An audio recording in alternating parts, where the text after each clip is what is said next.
The wind cut through the alley sharp as glass, and there she was, a little girl, barefoot, facing the wall as if it had golded her. Her small shoulders trembled, her fingers roar against the bricks. Richard froze. This wasn't just child.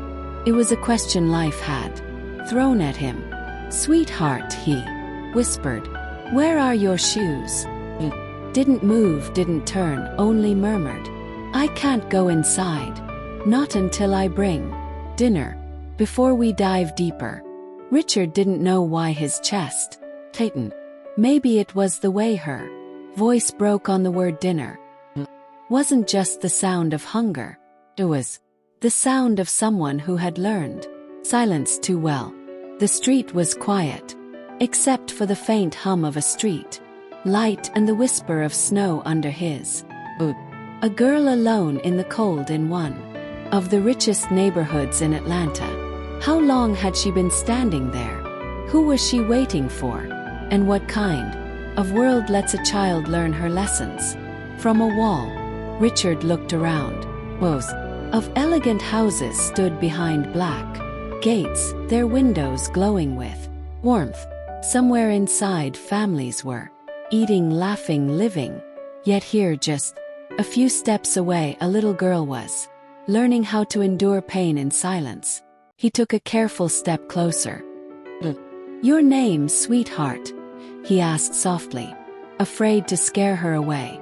Her lips trembled before she spoke. "Anna." The name came out fragile, almost weightless, as if she was afraid it might be taken from her. Richard repeated it quietly. "Anna." It felt sacred on his tongue. Something about her voice echoed inside him, pulling at memories he thought he'd buried. His own daughter's laughter before the accident, her small hands clutching his coat on snowy mornings. He swallowed hard, shaking the thought away, but the ache stayed. That night, Richard would uncover a truth that no amount of money could prepare him for. And as he stood there staring at the small figure before him, he realized this wasn't just an encounter with a lost child. This was the beginning of a reckoning. Richard Cade was not a cruel man, a billionaire by name, but lonely by heart. He had built companies that stretched across cities, industries that shaped skylines, yet none of it could fill the silence of his home. The money came easily, peace never did. His wife had passed 5 years ago, and his daughter, his only child, was taken too soon in a car accident on a night much like this one, cold and unforgiving. Since then he had learned to exist behind glass walls and glowing screens, making deals that earned him everything except sleep. Some nights he would sit by the window staring at the city below, wondering how a world so full of lights could feel so empty. He wasn't looking for redemption that night. He didn't believe he deserved it anymore. But life has a way of presenting second chances in unexpected forms. Now, here he was in a quiet street, blanketed in snow, face to face with a small girl who didn't ask for help but needed it more than anyone he'd ever met. Her thin dress clung to her body, her knees trembling from the cold, and her breath came out in small, shaky clouds. A dim light from the street lamp revealed cracked lips, flushed cheeks, and eyes that seemed older than her years. Richard crouched beside her, lowering his voice to a gentle calm. "Who told you to stand here, sweetheart?" She hesitated, fingers tightening around the handle of an old lunchbox. "My aunt," she whispered. "She says the wall teaches me. Can't come home empty." Her words hit him like, "Wait, the wall teaches me." He repeated it in his mind, trying to make sense of it. The idea that someone could make a child stand in the freezing night to learn something was almost unbearable. "Empty?"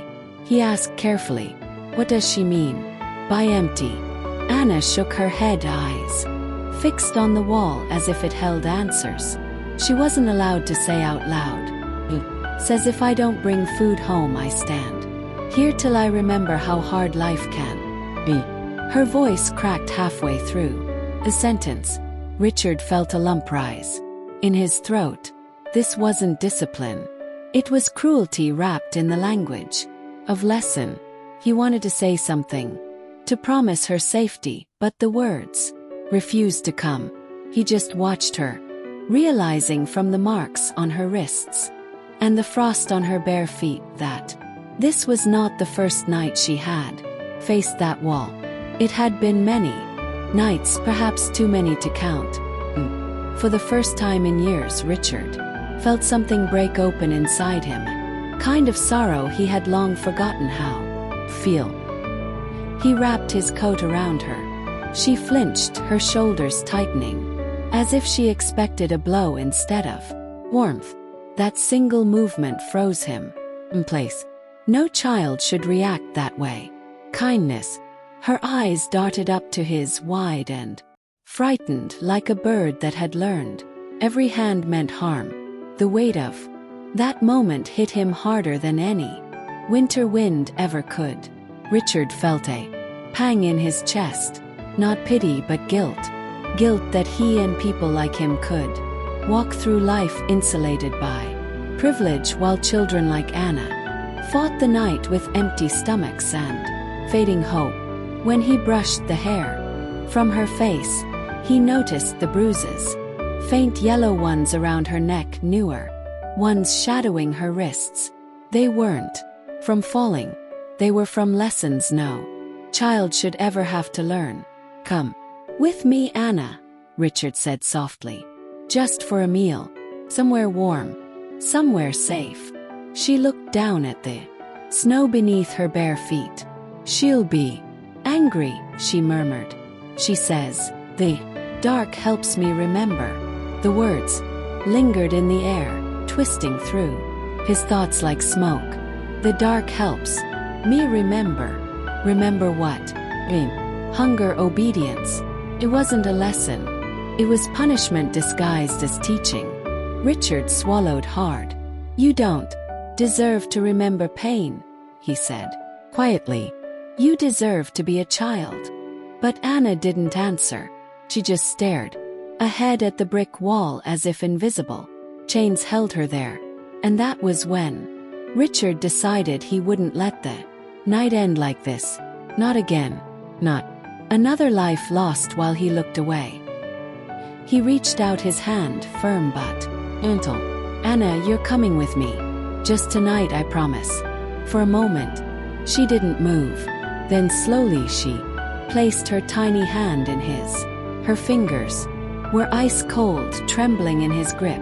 He wrapped his coat tighter around her and guided her toward his car. The snow crunched beneath their feet, and for the first time that night she didn't look back at the wall. But just as they approached the car, a voice echoed from the far end of the street, harsh, sharp, unmistakably female. Anna. The sound sliced through the wait. Anna froze, her hand slipping from his grasp. A tall woman stood beneath a flickering street light, her figure rigid, her expression unreadable. From the distance, Richard's pulse quickened. That's her, Anna whispered, her voice trembling. My aunt. He turned to face the woman, but she didn't move closer. He just watched. With a slow smile that didn't reach her eyes, she turned and disappeared into the shadows. Anna began to cry quietly, the kind of cry that carried years of fear. Richard held her close. He didn't know what kind of woman made a child stand in the cold to remember the dark. But he knew one thing for certain. He was going to find out. But what he found when he followed her home was worse than he could have imagined. This story has your heart racing. Comment. I'm still watching.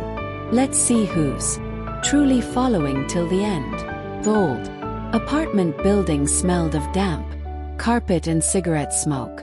Place forgotten by time and mercy. Wallpaper peeled like tired skin, and the air carried the chill of things left unsaid. Richard's shoes echoed against the cracked tiles as he followed Anna down the narrow hallway. Each flickering bulb hummed above them, threatening to go out completely. Anna stopped at a door that looked ready to collapse. The wood splintered, the paint clawed off by age or anger. She stared at it for a long time, clutching her empty lunchbox to her chest. "She's inside," she whispered, her voice trembling like the light overhead.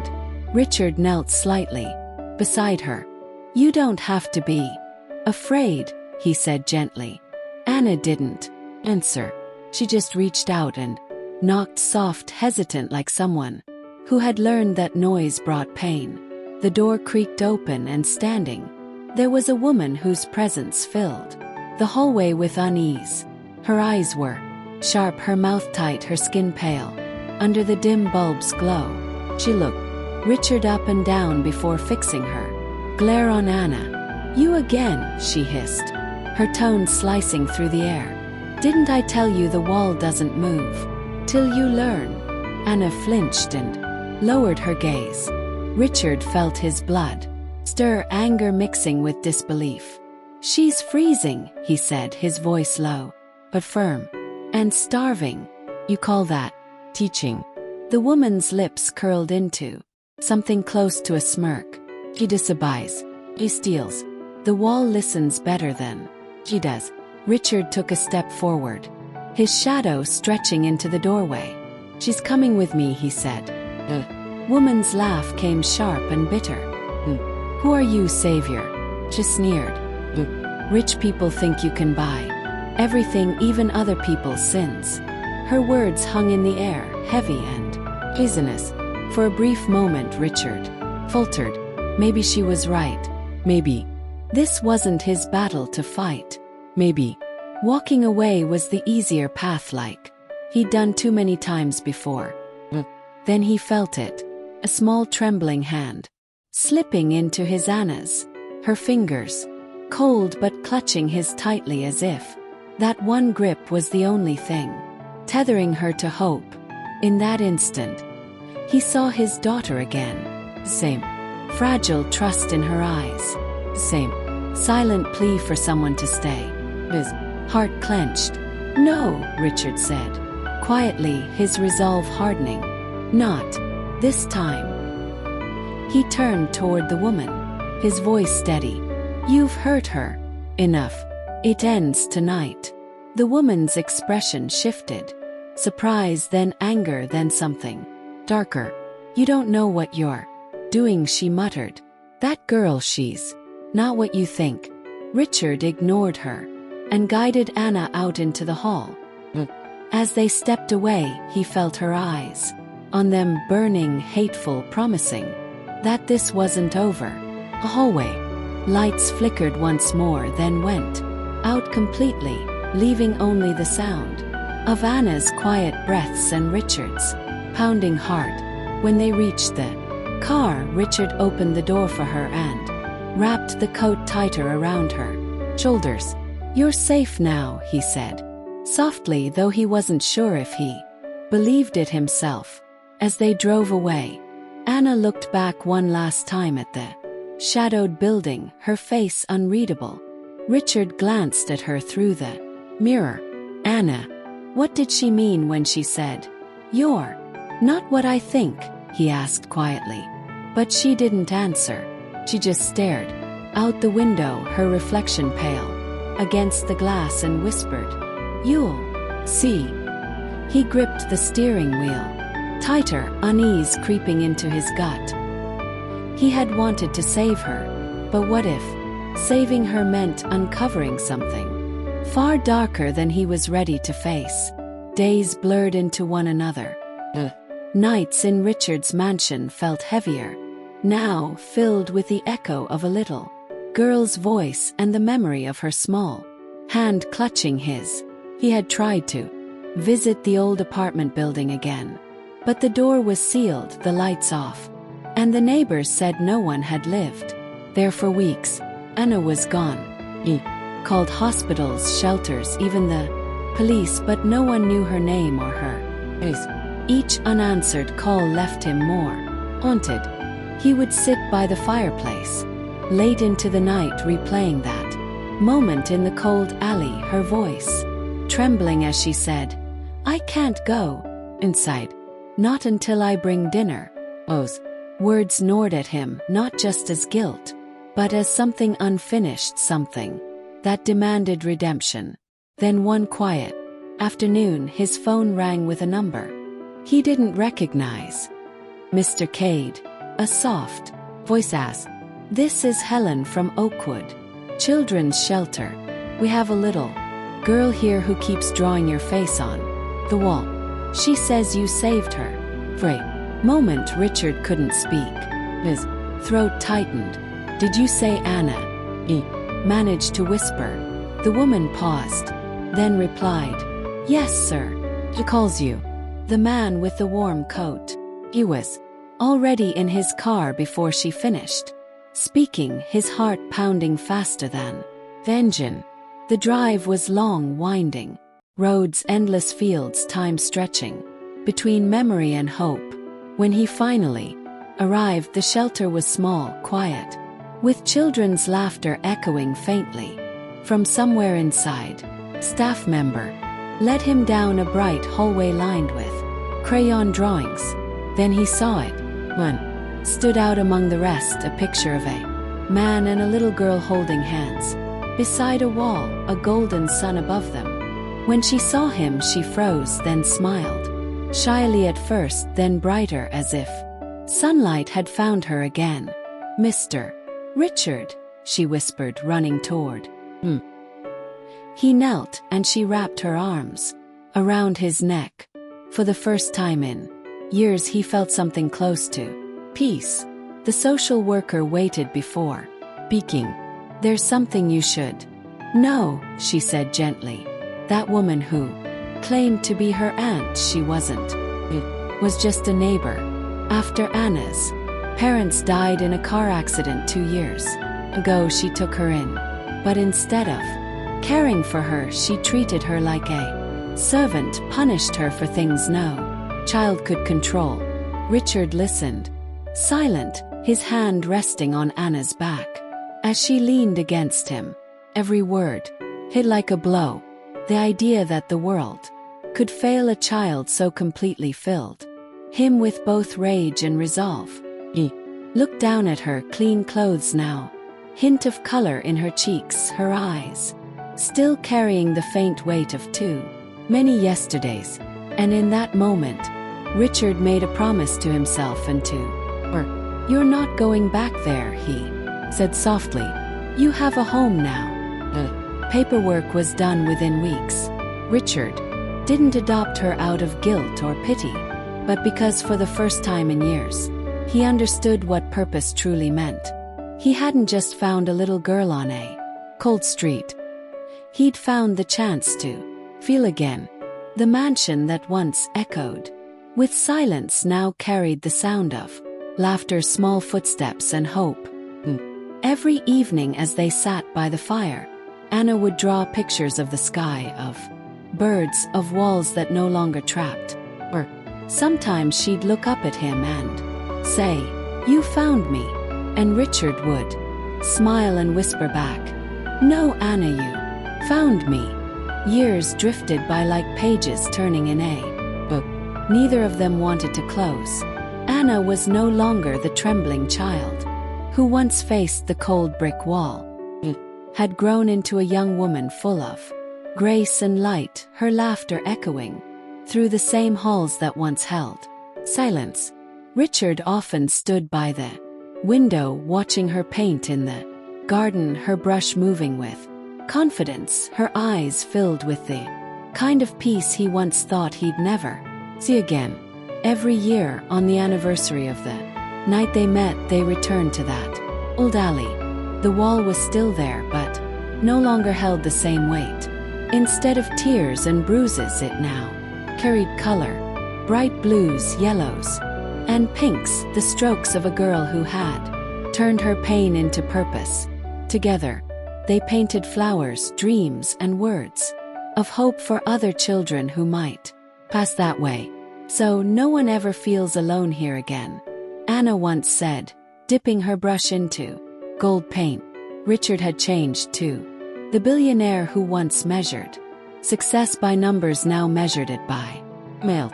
The mansion no longer stood as a monument to loneliness, became the headquarters of the Cade Foundation for children dedicated to helping those who had fallen through the cracks of life.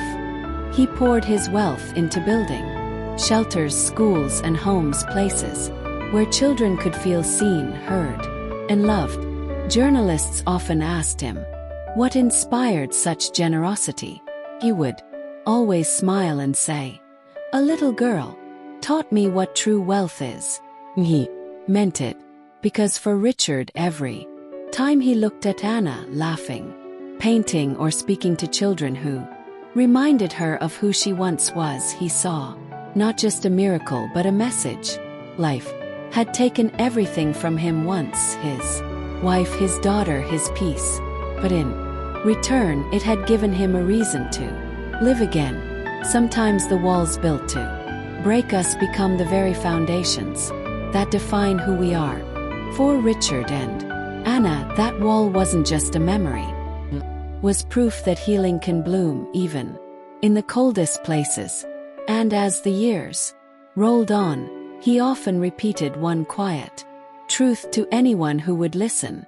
True wealth isn't found in what you build, but in who you lift. Hey, what would you have done if you saw Anna that night, standing barefoot in the cold, her face pressed against the wall, waiting for permission to exist? Would you have stopped or walked away like so many others do? Richard didn't plan to be a hero. He was just a man who chose to listen when the world stayed silent. That one moment, that single act of compassion changed both their lives forever. Do you believe it was fate that brought them together, or something more divine? Tell us your thoughts in the comments. We'd love to know what part of Anna's story touched you the most. If you think this story was powerful, wait until you hear what happened in our next folktale. The story of a man who followed the sound of a child's cry beneath an abandoned bridge and uncovered a truth that would shake an entire town. Until next time, remember, sometimes the smallest kindness can rewrite an entire story.